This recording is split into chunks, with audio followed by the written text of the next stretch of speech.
Well, irrespective of how the Russians respond, this has changed the dynamic.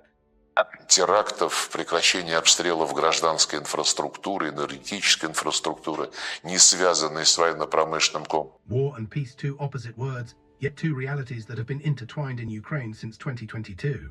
Leo Tolstoy spent 6 years writing War and Peace, a novel so intense it could double as a weapon in hand-to-hand combat.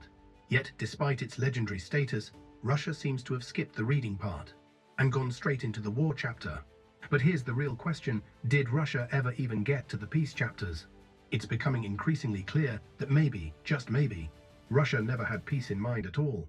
In a shocking twist, Russia advanced to a partial ceasefire under the leadership of none other than US President Donald Trump. His goal: to end the war once and for all.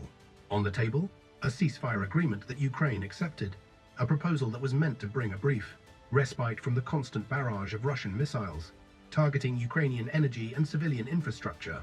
But here's where it gets interesting. Vladimir Putin, consumed by the war, allowed the ceasefire to last a mere 90 minutes. That's right, just 90 minutes. And then, without hesitation, Russian missiles and drones struck, once more reigniting the war. This breach was no small matter. It wasn't just a tactical blunder, it was a turning point.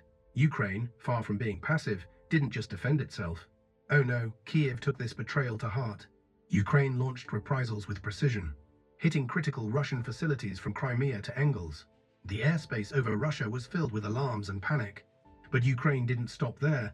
Its retaliation didn't just echo through the sky, it rippled across the ground as well. US intelligence started flowing in, and arms deliveries resumed. Fueling Ukraine's resolve, Kyiv made a bold decision: a new offensive, this time targeting the Belgorod region. What was at stake here? More than just territory, it was about sending a message. Vladimir Putin had thought he could break the ceasefire and get away with it. He was wrong. Russia's military image is now in tatters, its authority shaken to its core. And here's the kicker: how will Russia respond to this? Could Ukraine's growing offensive capabilities completely turn the tide of this war?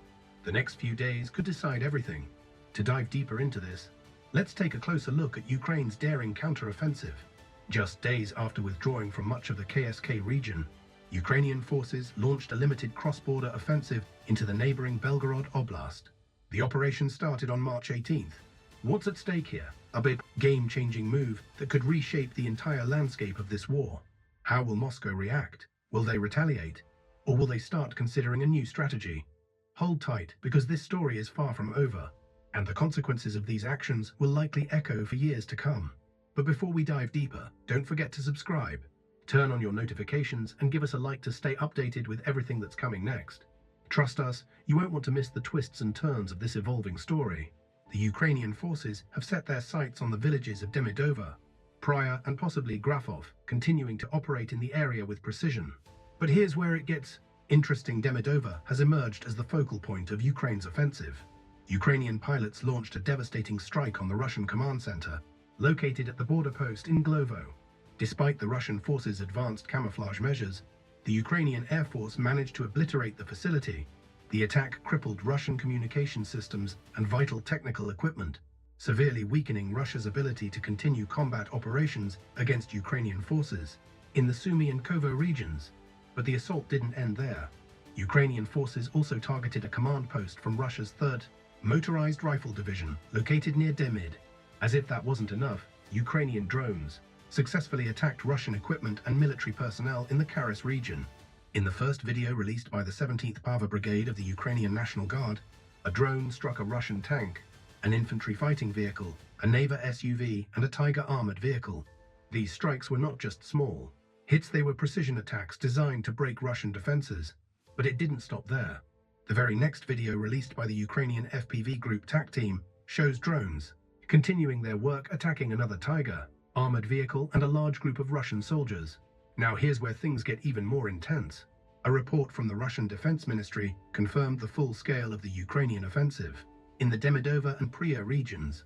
According to the report, the first attack began at 5:50 a.m. local time, and the last at 5:30 p.m. Ukrainian forces deployed a massive operation using up to 200 troops, 5 tanks, 16 types of armored vehicles, and multiple combat engineer vehicles, among others. What's even more striking is the presence of a Ukrainian OR-77 demining vehicle marked with the distinct white triangle. This symbol has been seen in previous Ukrainian operations. And here's where things take a turn. Russian drones captured images showing Ukrainian vehicles in action, including combat intelligence vehicles and possibly even a Bradley infantry fighting vehicle. But things weren't all in Ukraine's favor. Russian officials claim to have inflicted significant casualties on the Ukrainian side, up to 60 soldiers, including the disabling of 1 tank, 7 armored vehicles, and several combat engineer vehicles. They also reported that remaining Ukrainian troops dispersed, refusing to continue their attacks. However, open-source analysts say the situation isn't as simple as Russia claims. Ukrainian forces have reportedly taken control of Demidova, and to make any counterattack nearly impossible, they've destroyed the bridges leading to the village. This, of course, made any Russian attempt to retake the village much more challenging. But the drama doesn't end there. The battle is escalating, and while the presence of the 33rd Assault Regiment in the region has been confirmed, the Russian response was swift. The 177th Marine Regiment was deployed, seemingly to prevent any further Ukrainian advances. When Ukraine entered the KSK region last August, it was a massive push that immediately overwhelmed Russia. This time, however, things are different. The attack on Belgorod, though significant, took place at a much slower pace, with fewer forces involved. This shift in tactics begs the question, what's Ukraine's endgame here? Could this be a calculated diversion? Ukrainian officials have repeatedly warned of a possible Russian offensive against Sumy, and the current positioning of Ukrainian brigades near Sumy and Kursk suggests something more, perhaps a dual-purpose strategy. On one hand, they seem focused on blocking any Russian advance towards Sumy. On the other, they're keeping up the threat of a renewed offensive on KSK. By doing so, Ukraine forces Russia to keep its forces occupied in the KSK region, preventing Moscow from redeploying those troops to other more active fronts like Puv and Tetke, where Ukrainian forces are making gradual gains. This strategy is about more than just holding ground. It's about dictating the tempo of the battle. So, what's happening in Belgorod? Despite facing heavy Russian fortifications and minefields along the border, Ukrainian forces breached these defenses and took control of Demidova, marking a significant point on Russian soil. But why does this matter so much? This breach forces Moscow into a dilemma. Russia is now faced with 2 options: deploy more troops to push Ukrainian forces back, or risk losing more ground. The pressure is on, and the next steps could have far-reaching consequences. Ukraine is sending a powerful message. If Russia threatens Sumy, Ukraine will open up a new front in Belgorod. Kyiv's move is deliberate. By stretching Russia's forces across the northern border, Ukraine forces Moscow to divide its attention. While Russia has so far been hesitant to send reinforcements to Belgorod, eventually, it will have to respond. But as Russia's military focus is stretched thin, Ukraine's commander-in-chief, Alexander CI, is gaining valuable breathing space. E919, Ukraine's maneuver in Belgorod may not be large in scale, but its strategic intent is clear. By forcing Russia to react to a secondary front, Ukraine buys itself time and space elsewhere. While Russia's military is distracted, Ukrainian forces are making steady progress near Sumy and Donetsk, dictating the tempo and keeping pressure on Russia's defense lines. This isn't just about holding on to territory, it's about shaping the battlefield in Ukraine. So, what's the Russian perspective on all this? Russian officials have acknowledged the Ukrainian ground operation in the Belgorod region, with the head of the Belgorod region, Vaslav Gladkov, confirming the ongoing difficulties. While the Russians claim to have inflicted casualties, their response appears to be one of caution, at least for now. But the real question is, how long can Russia hold back reinforcements? If Ukraine continues to push on multiple fronts, the dynamics of this war may shift in ways that no one is prepared for. The battle lines are drawn, and the outcome of these next moves could change everything. Stay tuned, because what happens next is far from predictable. In response to these recent developments, the head of the Kar-Rushki district, Vitaly Kumanov, stated that the region had been closed off, including to local residents. Citizens of the region confirmed this in social media chats, revealing that the authorities had restricted access to the area for security reasons. Kumanov called this a temporary measure, but it raises a crucial question. What is Russia preparing for in this increasingly volatile region? Ukrainian President Volodymyr Zelensky described Ukraine's operations in Belgorod as a defensive action, citing the increasing Russian military buildup on the border with the Sumy region. "We see what they are trying to do," Zelensky warned. "They aim to attack Sumy, Kyiv, and Zaporizhzhia regions, but we will not let them do it so easily." But here's the burning question: is Ukraine's action in Belgorod simply a probing maneuver, or is it signaling a more prolonged attack? Time will tell. But one thing is certain, this latest move by Ukraine is not without risk, especially with the significant losses in manpower and material during the KSK offensive. Could this attack on Belgorod be part of a broader strategy? There's a chance that Ukraine is simply testing Russian resistance, probing weaknesses. If this is the case, it might help draw Russian resources away from the KSK region, making a potential Ukrainian withdrawal less costly. But there's another angle here. Could Ukraine view the loss of once-held territories, like Toran KSK, as an opportunity to create a buffer zone? And now, with talks of a ceasefire being discussed, could this strategic withdrawal serve as a bargaining chip for future negotiations? What's happening on the diplomatic front? Peace talks are currently underway in Saudi Arabia, and the stakes couldn't be higher. The US, under President Trump, is hoping for a broader ceasefire between Moscow and Kyiv, including in the Black Sea. These talks could set the stage for much larger negotiations between the two countries. Steve Witkoff, Trump's chief negotiator, has echoed some of the Kremlin's talking points on the war, claiming that future US-Russia relations should be based on shared commercial interests. This marks a new phase in negotiations. Could this reset relations between the US and Russia after years of tension? Witkoff's views are intriguing, especially when he references the portrait of Trump commissioned by Putin. Was this a gesture of goodwill or a subtle message about the deep ties between Russia and the Trump administration? Witkoff has also repeated the Kremlin's claims that the majority of people in the four regions of eastern Ukraine, Donetsk, Luhansk, Zaporizhzhia, and Kherson want to be under Russian control. These claims stem from controversial referendums held by the Kremlin, which have been. The debate over these regions continues. The US is pushing for a ceasefire to prevent attacks on energy infrastructure and stabilize the Black Sea region. National Security Advisor Mike Waltz has mentioned the idea of a naval truce, allowing both sides to resume critical grain and fuel trade.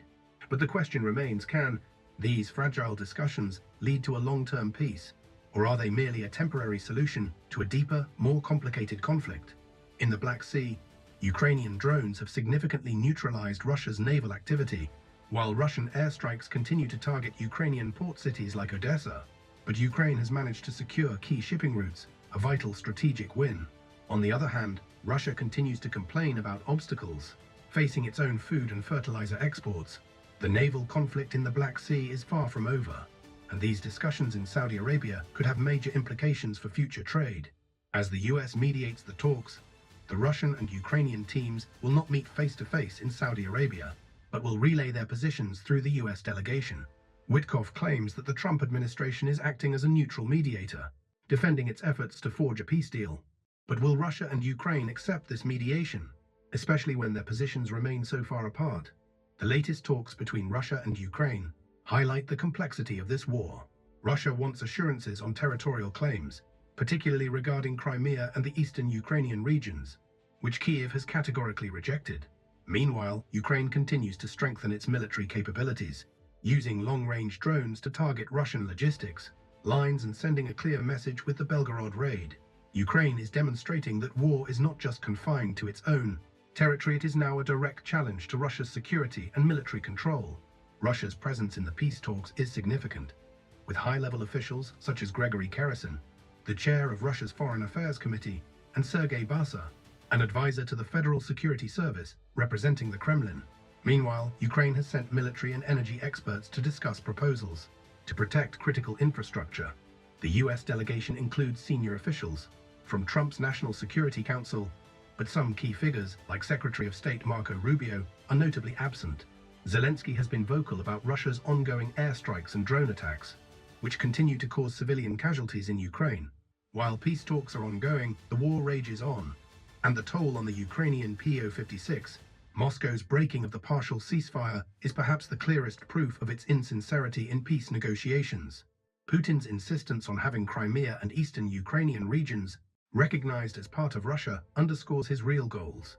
However, Kyiv's rejection of these demands makes it clear that peace, as Russia envisions it, will not be easily achieved.